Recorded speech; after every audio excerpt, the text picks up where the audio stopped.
Bismillahirrahmanirrahim. Assalamualaikum warahmatullahi wabarakatuh. Alhamdulillah al-qail qul innal mauta alladhi tafirruna minhu fa innahu mulaqikum thumma turadduna ila alimil ghaibi wasyahadah fayunabbi'ukum bima kuntum ta'malun. Ashhadu an la ilaha illallah wahdahu la syarika lah wa ashhadu anna Muhammadan abduhu wa rasuluh. Allahumma salli wa sallim ala Muhammad wa ala ali Muhammad kama sallaita wa sallamta ala Ibrahim wa ala ali Ibrahim innaka Hamidum Majid. Subhanaka la ilma lana illa ma 'allamtana innaka antal alimul hakim. Ittaqullaha haqqa tuqatih wa la tamutunna illa wa antum muslimun. Jamaah pengajian setiap malam Rabu rahimani wa rahimakumullah. Alhamdulillah wa syukrulillah wa ni'matillah. Allah subhanahu wa ta'ala kembali menggerakkan semua organ tubuh kita untuk taat kepada Allah subhanahu wa ta'ala sebelum Allah hancurkan Wonosobo ini, Bu. Cianjur sudah Allah hancurkan. Di saat kita berbondong-bondong pray for Cianjur, di saat kita berbondong-bondong untuk menginfakkan dana kita untuk ke sana, kita pun harus introspeksi diri kita. Wa inna laja'iluna ma'alaiha sa'idan juruza. Semua saat ini yang ada di sekitar kita kelak akan rata dengan tanah. Maka apa yang akan kita sombongkan? Ustadz dengan viewernya jangan terlalu sombong. Ustadz dengan jamaahnya jangan terlalu berkecil hati kalau ditinggal oleh jamaahnya. Semua akan dikumpulkan menjadi satu di satu padang mahsyar yang saat itu tidak tahu mana orang yang bodoh dan mana orang yang pintar. Saat itu tidak tahu mana, tidak bisa membedakan mana seorang perwira, mana seorang pendekar, mana seorang yang bodoh. Tapi semua adalah orang-orang yang lagi antri menanti hisab dari Allah Subhanahu wa ta'ala. Qalu ta'irukum ma'akum in dzukirtum bal antum qaumum musrifun. Kata Allah, malapetaka itu terjadi karena banyaknya kemaksiatan. Banyaknya orang-orang soleh di antara kamu yang asik-asik mereka sholat sendirian.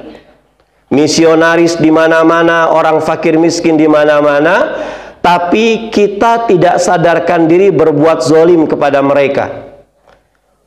Bahkan Yusuf Qaradawi, seorang ulama yang telah wafat mendahului kita, mengatakan seorang ahli ibadah yang dia tekun-tekunnya di atas sajadah, tidak mau tahu urusan orang lain dalam hal perihal sholat, maka dia adalah seorang ahli ibadah bertabir pengecut, jamaah.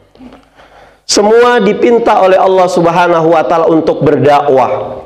Dan Rasul ketika berdakwah itu tidak pernah mendapatkan atau menarik fasilitas dari jamaah atau umatnya.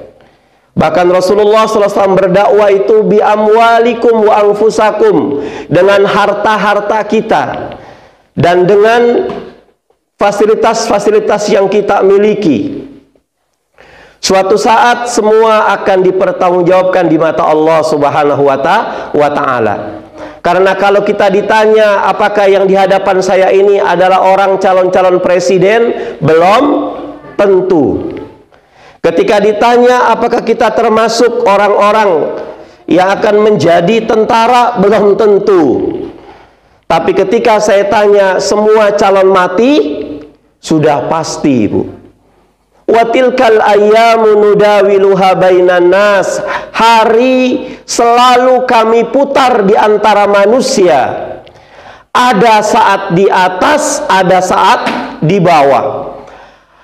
Ada saat kita dilahirkan dan ada saat kita diwafatkan.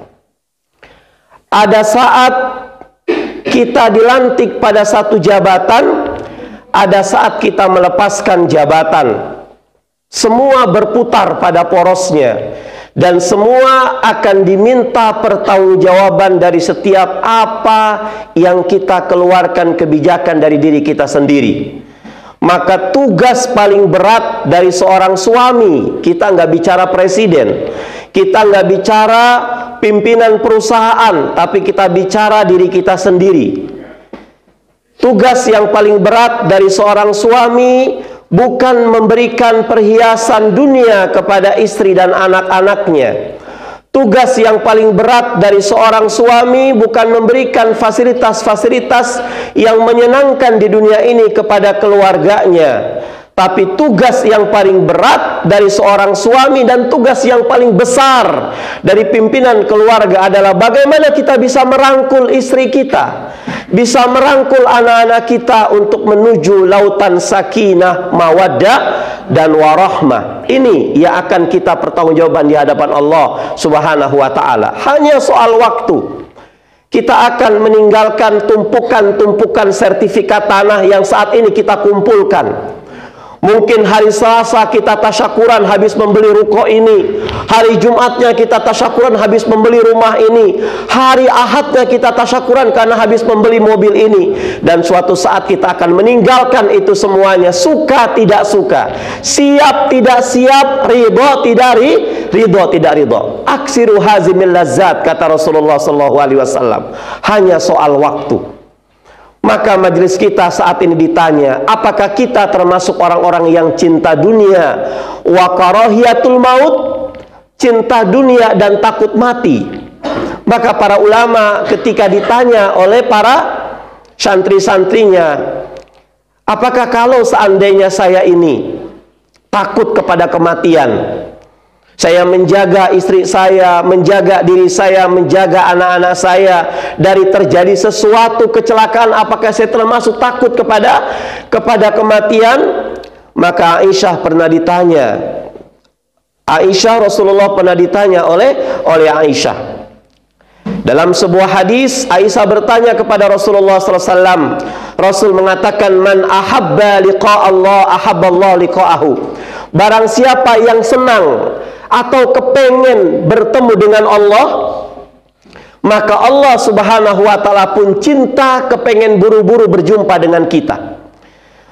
Wa man kariha liqa Allah, kariha Allah liqa'ahu. Barang siapa yang benci berjumpa dengan Allah karena takut mati, karena takut meninggalkan istri yang cantiknya, karena takut meninggalkan toko yang saat ini berbondong-bondong orang lagi antri belanja di tokonya, atau kita sedang mendirikan satu pabrik, satu perusahaan, kemudian kita nggak suka berjumpa dengan Allah, maka karihallahu liqa'ahu, maka Allah Subhanahu wa ta'ala pun benci untuk berjumpa dengannya. Maka Aisyah bertanya, fakultu ya Nabi Allah, wahai suamiku, wahai Rasulullah sallallahu alaihi wasallam, akarahiyatul maut, setiap manusia pasti benci yang namanya dengan kematian. Makanya dia mungkin mendaftarkan asuransi kecelakaan, mungkin mendaftarkan asuransi kebakaran rumahnya, mungkin mendaftarkan asuransi buku-buku perpustakaannya agar kalau terjadi kecelakaan di cover semuanya. Apakah ketika saya, kata Aisyah ini, takut dengan kematian, padahal engkau tadi mengatakan bahwasanya orang yang takut mati dia termasuk orang-orang yang tidak senang berjumpa dengan Allah Subhanahu wa ta'ala. Fakulluna nakrahul maut. Sementara setiap manusia pasti benci dengan yang namanya kematian. Maka kata Rasulullah sallallahu alaihi wasallam, faqala laisa kadzalik, oh bukan begitu wahai Aisyah, kata Rasulullah sallallahu alaihi wasallam, semua manusia pasti ingin selamat, dan ketika disodorkan apakah kau mau mati, mereka enggak mau mati duluan. Maka Rasul mengatakan, walakinal mu'min, adapun orang-orang beriman itu, idza busyira bi rahmatillah wa ridwanihi wa jannatihi, kalau orang-orang beriman itu ketika mendapatkan kabar gembira dengan datangnya rahmat Allah kelak di hari kiamat, dengan datangnya keriduan Allah kelak di hari kiamat, dan dengan rahmat dan keriduannya Allah subhanahu wa ta'ala masukkan dia ke dalam surganya Allah subhanahu wa ta'ala, dan dia akan mendapatkan kenikmatan-kenikmatan di sana, ahabba liqa Allah. Kalau ada orang beriman mendapatkan kabar ini, dia buru-buru ingin bertemu dengan Allah. Ini maksudnya, Bu. Maka pada saat dia mendapatkan kabar gembira seperti ini, dia kepengen buru-buru berjumpa dengan Allah dengan persiapan yang matang. Fahabballahu liqa'ahu, maka Allah subhanahu wa ta'ala senang berjumpa dengan orang ini. Ya.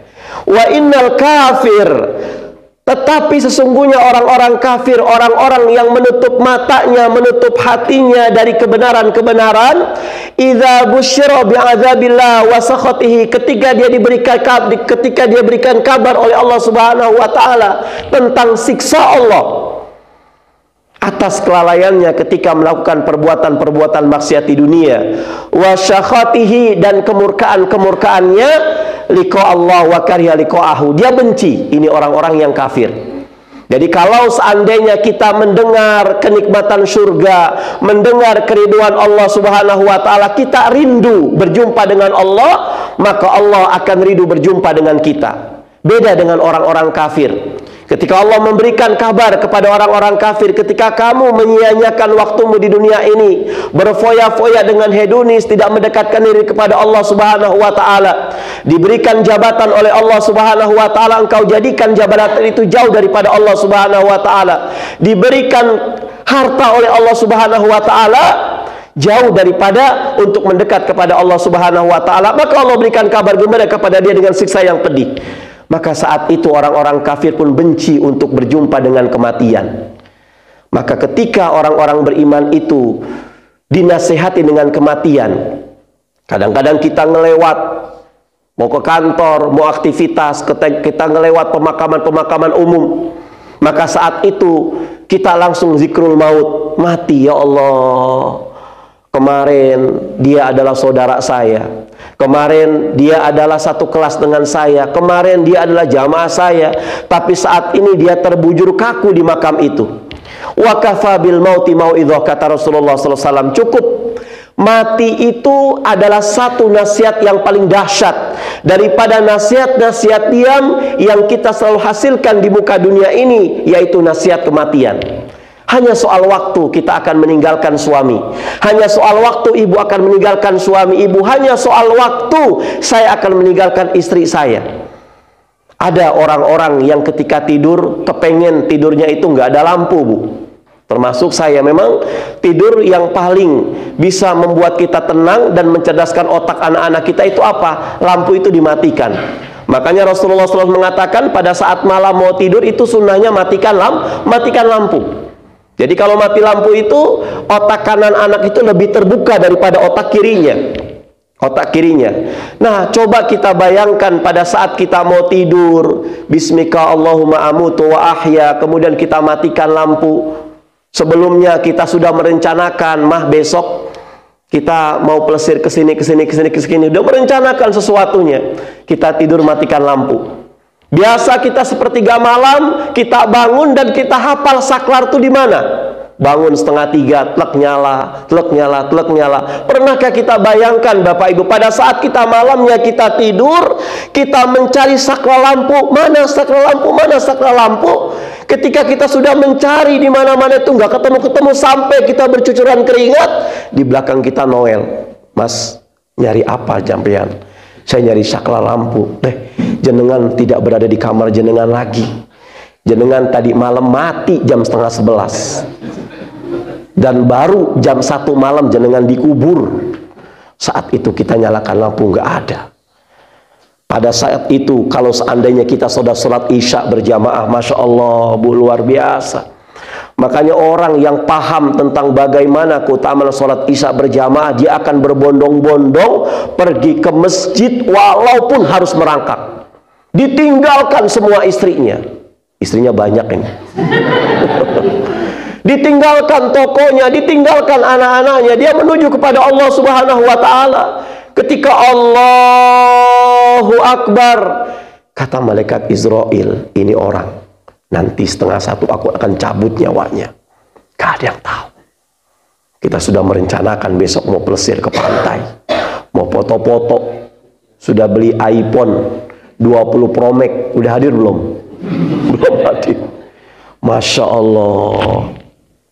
Kita bangkit, loh Mas, jenengan sudah meninggal. Kapan saya meninggal? Tadi malam. Ya Allahu Akbar, alhamdulillah. Sudah bangun segala macam. Kayak kita nggak pernah ngebayangkan. Kalau saat itu bayangkan kita belum sholat isya. Kita terbiasa dengan sholat isya terlalu mengundur-undur, capek.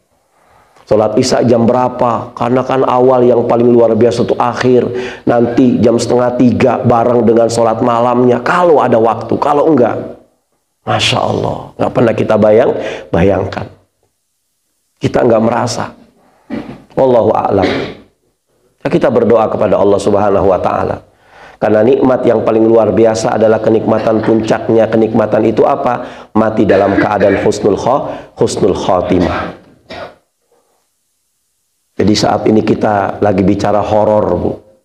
Ya.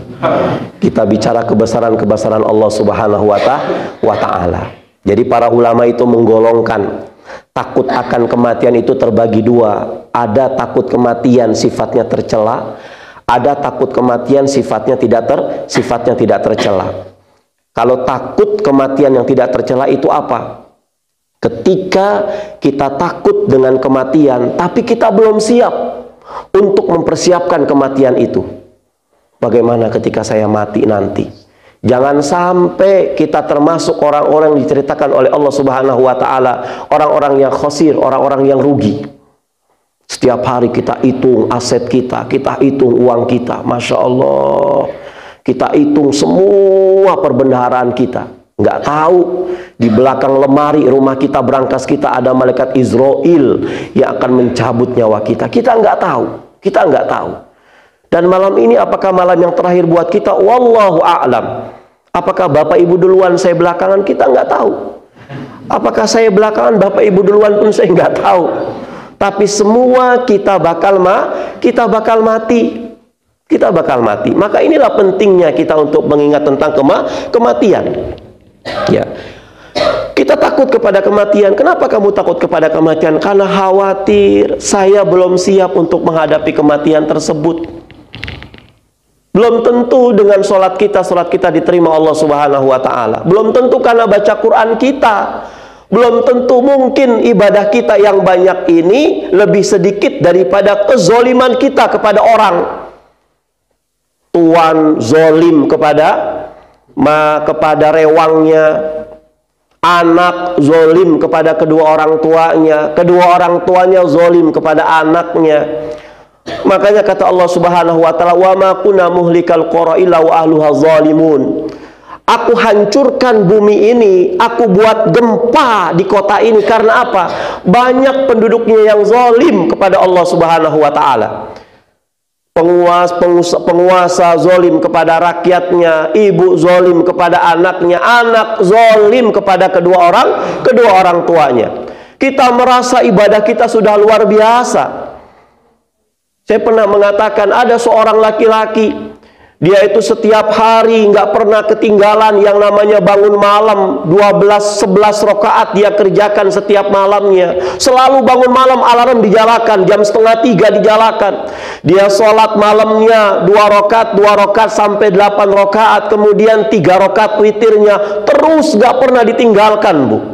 Kemudian waktu duhanya lagi aktivitas dia kerja, jam 9 dia break dari kerjanya, sholat duha, terus gak pernah absen, 12 rakaat.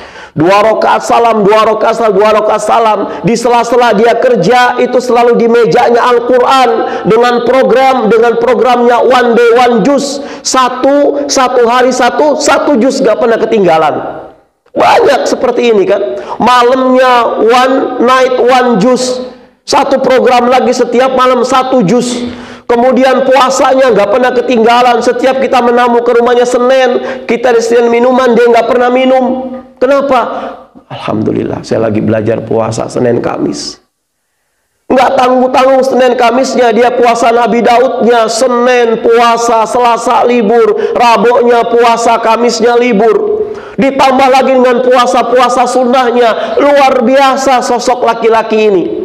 Kemudian istrinya di rumahnya, Masya Allah, tertutup rapat, kalau bisa pakai helm. Masya Allah, pakai niko, pakai cadar, pakai purda, kemudian pakai kaos kaki, pakai mangset. Anak-anaknya di pondok pesantren kan. Nggak ada yang di SD, nggak ada yang di SMP. Pondok-pondok pesantren tahfidz. Keluar jadi hafidh-hafidhoh. Kemudian ama tetangga, nggak pernah menggunjing, selalu menjaga akhlak dengan tetangganya. Sholatnya terjaga, auratnya terjaga, sodakohnya luar biasa. Ini luar biasa. Tapi 8 tahun ini sosok laki-laki nggak pernah nyapa emaknya. Bertahun-tahun ini sosok suami cinta kepada istrinya, cinta kepada anak-anaknya, tapi bertahun-tahun dia nggak jaga hubungan yang baik kepada kedua orang tuanya.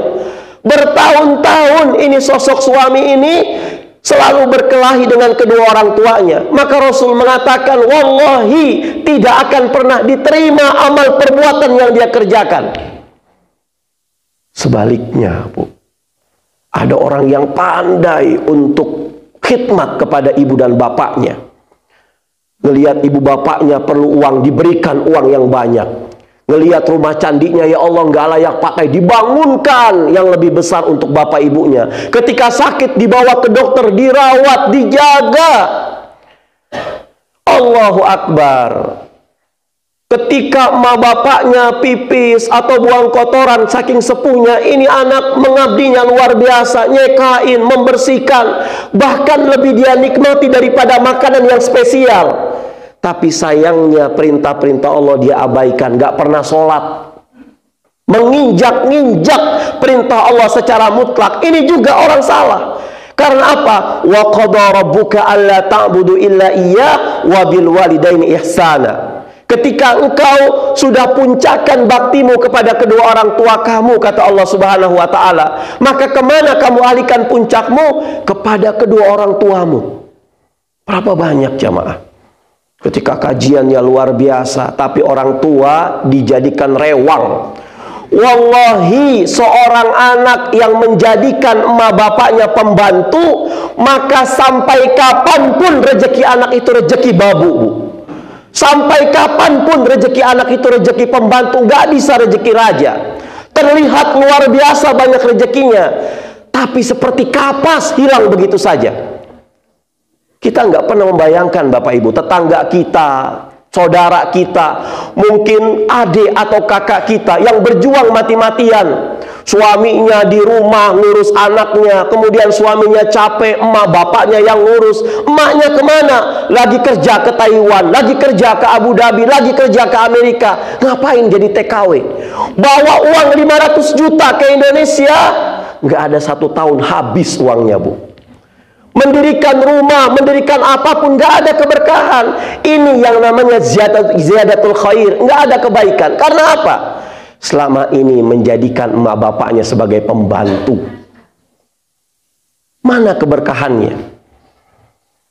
Orang tua kita itu nggak ngelihat apakah kita seorang pegawai, apakah kita eselon 1, eselon 2, nggak ngelihat. Emak bapak kita itu nggak pernah sekolah SD, nggak pernah sekolah SMP, SMA, tapi mereka mati-matian berjuang menyekolahkan kita sampai S1, S2, S3. Mereka nggak paham, nggak paham. Apakah kamu pegawainya 3A, B, C, D? Mereka nggak tahu. Tapi yang mereka tahu, kamu itu anak saya. Maka ketika saya mendengarkan satu kisah, Bapak Ibu, seorang ibu saking kangennya kepada anaknya, Dia telepon anaknya. Assalamualaikum. Waalaikumsalam. Anakku, iya Bu, gimana kabar kamu? Alhamdulillah, saya baik Bu. Nak, sudah hampir 1 bulan kamu gak nelpon ibu. Kamu gak kangen sama ibu, nak? Ibumu sudah tua renta. Bapamu sudah tua renta, sakit-sakitan. Apa yang menyebabkanmu gak kunjung tiba? Hanya sebatas telepon saja, say hello. Sudah, ibunya langsung matikan telepon. Pekan kedua telepon lagi, karena nggak kunjung ditelepon oleh anaknya. Nak, sehat kamu nak? Sehat Bu. Ibu dengar, kamu tuh baru beli mobil baru. Betul Bu. Ibu bangga ke kamu nak. Ibu bangga ke kamu nak. Kenapa? Kamu pandai membahagiakan hati istri dan anak kamu. Kapan kamu mau telepon ibu nak? Matikan sama ibunya. Besok telepon lagi pekan ketiga, karena nggak kunjung tiba anak-anaknya telepon. Nah, ibu dapat kabar, nah pekan ketiga ini ibu telepon kamu, ingin nanyakin kabar kamu, dan ibu bangga. Dengar-dengar kamu sudah punya rumah baru. Betul Bu. Ibu bangga kepada kamu karena kamu tahu tanggung jawab kepada anak dan istri kamu nak. Kemudian pekan keempat ibunya nggak kunjung diteleponin. Ibunya telepon, nak, mohon maaf ibu ganggu kamu nak. Tadi pagi ibu ke pasar bertemu dengan teman kamu akrab. Dia bercerita banyak tentang kamu nak. Katanya kamu baru beli seekor kucing dari Belanda, harganya 40 juta. 40 juta Bu. Betul Bu. Nah, ini mungkin telepon ibu yang terakhir. Kalau ibu sudah bilang begitu, celaka. Celaka. Jenggot kita, jidat kita hitam, kita pakai cadar, pakai purda. Kalau masih membuat susah orang tua kita, menjadikan orang tua kita babu, nggak dilihat di mata Allah Subhanahu wa Ta'ala. Karena apa? Berbanding lurus puncak bakti kepada Allah dengan puncak bakti kepada kedua orang tua. Bukankah dalam surat Luqman, Luqman mengajarkan kepada anaknya, kamu mau sukses nak, bukan hanya dunia tapi juga akhirat nak. Apa? Wa idh qala Luqmanu libni la tusyrik billah, kamu jangan menyekutukan Allah. Wa bil walidaini ihsan, berbuat baik kepada kedua orang tua kamu. Ini rumus Bu. Sebelum Luqmanul Hakim mengajarkan bagaimana akhlak kepada orang lain, jangan berjalan angkuh, jangan pelit dengan tetangga, jangan ini semuanya. Pertama kali, la tusyrik billah, jangan kamu menyekutukan Allah. Setelah itu apa baru? Pengabdian kepada kedua orang tua kita. Pengabdian kepada kedua orang tua kita. Hanya sebatas, nak tolong gendongin anak saya, itu membuat kecewa Allah Subhanahu wa Ta'ala. Makanya pada saat ibu melihat sosok mantu yang laki-laki mungkin gak ada kerjanya, cuman sholat, akhirnya ibu menyuruh anak ibu yang putri untuk kerja. Kemudian ibu mempersilahkan, biar anak kamu saya ibu yang gendong. Ibu membuka celah kebangkrutan urusan rumah tangga anak-anak ibu. Allahu Akbar. Kalau seandainya kita sudah tidak bisa lagi membahagiakan kedua orang tua kita, minimal jangan menyusahkan mereka. Kalau seandainya kita nggak bisa untuk membuat mereka tertawa, minimal jangan membuat mereka sedih.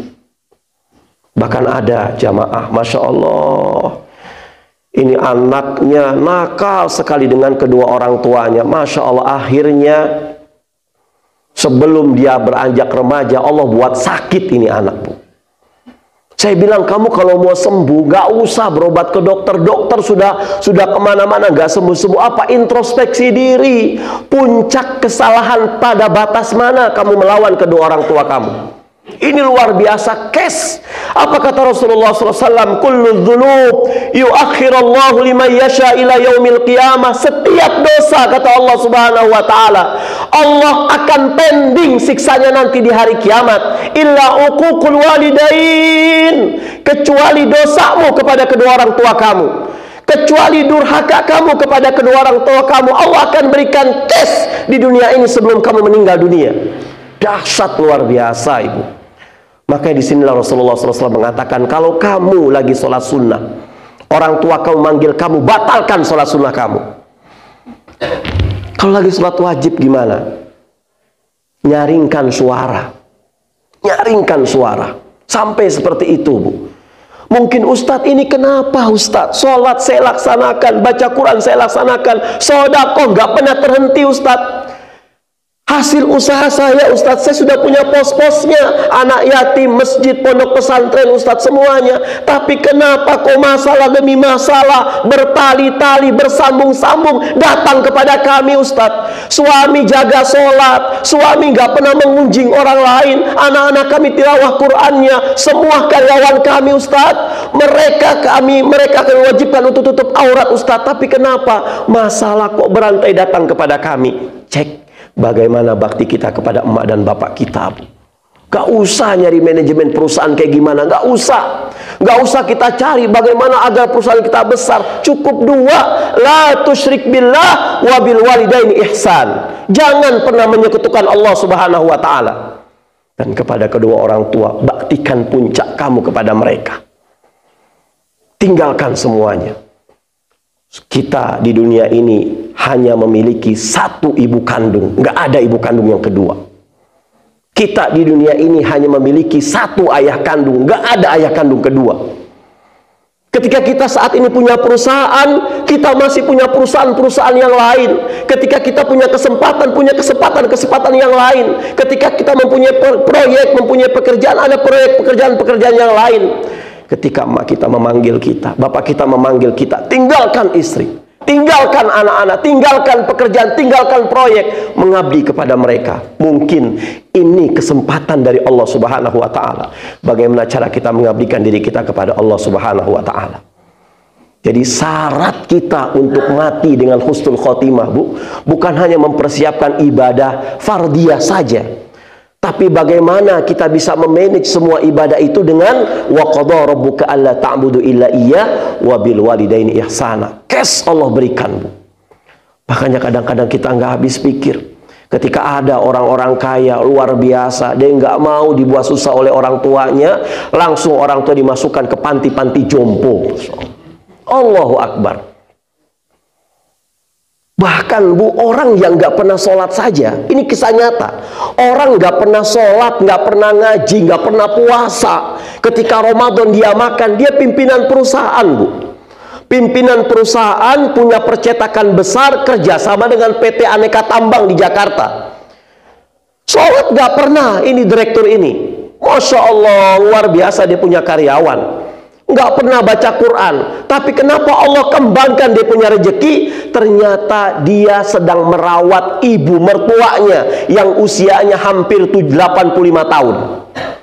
Sholat ibu mertuanya luar biasa.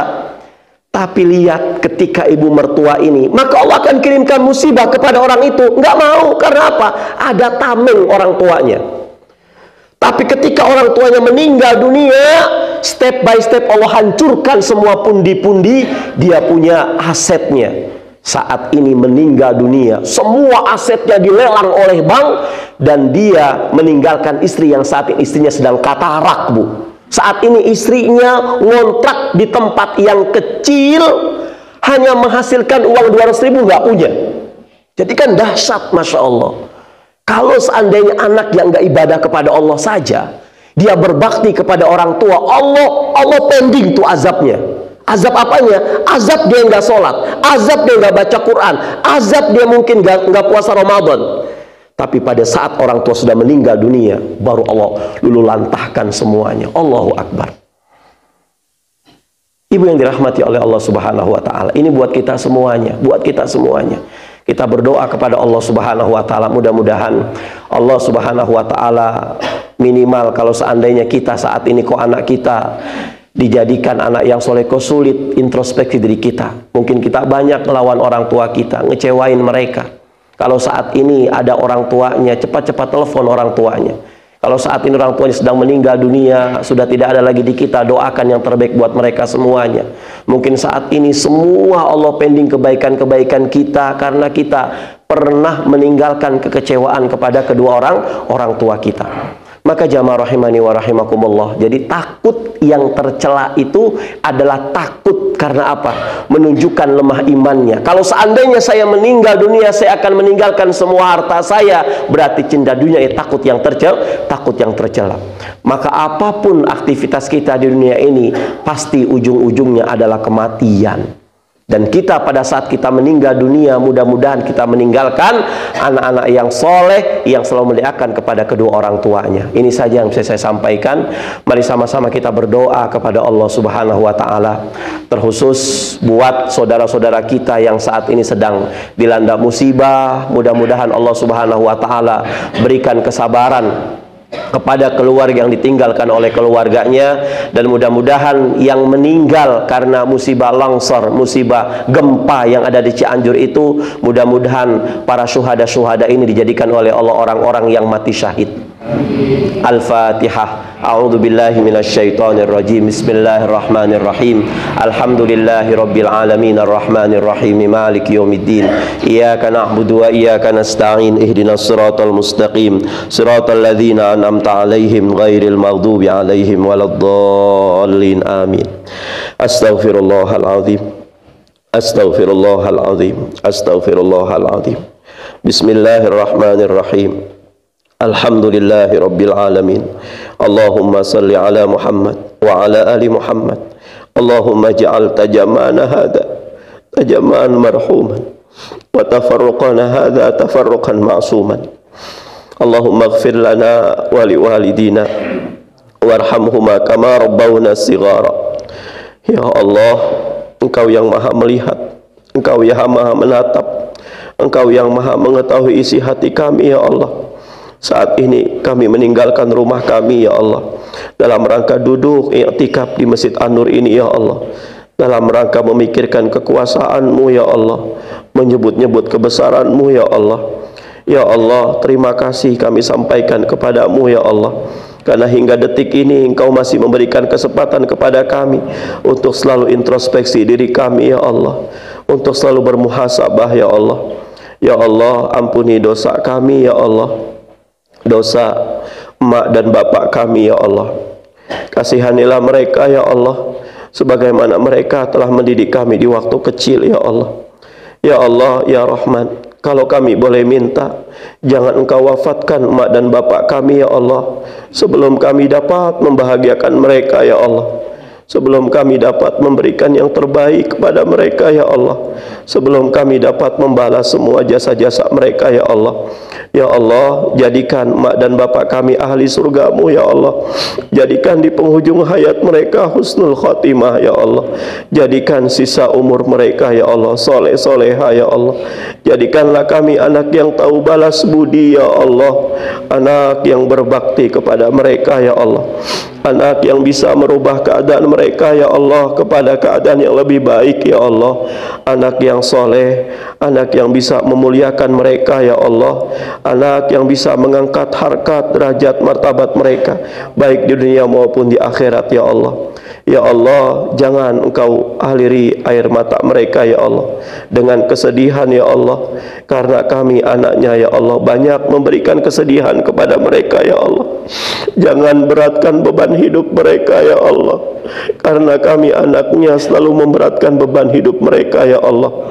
Ya Allah, ampuni ibu dan bapak kami, ya Allah, yang saat ini banyak kerut di wajahnya, ya Allah, yang dulu sangat kuat menggendong kami, ya Allah, yang dulu sangat gagah dalam memanjakan kami, ya Allah, saat ini tumbuh keriput dari mukanya, tidak ada kekuatan kaki dan tangannya, ya Allah. Ya Allah, dekatkan kami, ya Allah, sebagaimana dahulu mereka selalu mendekap kami, ya Allah. Jangan Engkau wafatkan mereka, ya Allah, sebelum kami dapat, ya Allah, membahagiakan mereka, ya Allah. Ya Allah, ya Rabbana, mungkin di antara kami ada yang ibu dan bapaknya telah tiada, ya Allah. Tidak ada lagi tangan yang bisa kami cium ya Allah. Tidak ada lagi doa yang bisa kami minta ya Allah. Padahal doa mereka merupakan pintu kesuksesan bagi kami ya Allah. Ya Allah, kalau sekiranya Engkau akan menyiksa mereka di alam kubur mereka ya Allah, lantaran dahulu mereka lalai dalam mendidik kami ya Allah, kami siap putra putri mereka yang akan menggantikan siksa yang Kau timpakan kepada mereka ya Allah. Ya Allah, luaskan kubur ibu dan bapak kami ya Allah. Terangi kubur ibu dan bapak kami ya Allah. Ya Allah, kalau sekiranya saat ini banyak anak-anak kami ya Allah yang melawan kepada kami ya Allah, yang tidak mematuhi apa yang kami katakan kepada mereka ya Allah, karena ini sunnatullah dosa kami kepada kedua orang tua kami ya Allah, tolong maafkan kami ya Allah. Ya Allah, arahkan kami untuk menjadi seorang ibu yang Engkau ridhoi ya Allah. Arahkan kami untuk menjadi seorang ayah yang Engkau ridhoi ya Allah. Ya Allah, kami perlu Engkau ya Allah.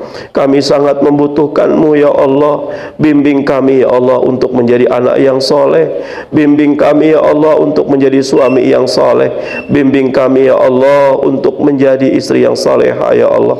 Ya Allah, kami tidak pandai berdoa, sempurnakan doa kami ya Allah, sebagaimana Engkau telah menyempurnakan doa Rasulullah sallallahu alaihi wasallam. Rabbana dhalamna anfusana wa illam taghfir lana wa tarhamna lanakunanna minal khasirin. Rabbana atina min ladunka rahmah wa hayyi' lana min amrina rasyada. Rabbana atina fid dunya hasanah wa fil akhirati hasanah wa qina adzabannar. Walhamdulillahi rabbil alamin. Al-Fatihah. A'udzu billahi minasyaitonir rajim. Bismillahirrahmanirrahim. Alhamdulillahi rabbil alamin arrahmanir rahim maliki yaumiddin. Iyyaka na'budu wa iyyaka nasta'in. Ihdinas siratal mustaqim. Siratal ladzina an'amta 'alaihim ghairil maghdubi 'alaihim waladdallin. Amin. Aqulu qauli hadza, mohon maaf lahir batin, astaghfirukum. Assalamualaikum warahmatullahi wabarakatuh.